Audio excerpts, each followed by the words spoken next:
going to demonstrate the new Stuckey hole straightening pliers. This test hood that was provided to us by Vince from last year. So you see we've bent out a couple holes to the ones here. So this is what would happen as you're working and leveraging through those holes. So the pliers are made to fit in and just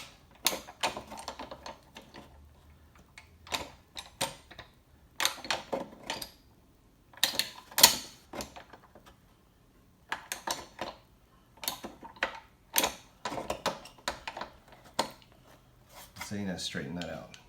Here's another hole we did on the front of the test panel here, which is a Toyota hood.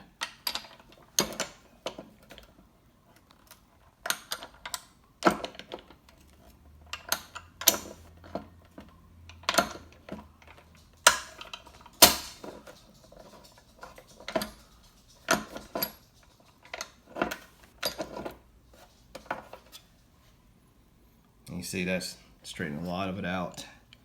I can straighten a little more if I wanted to.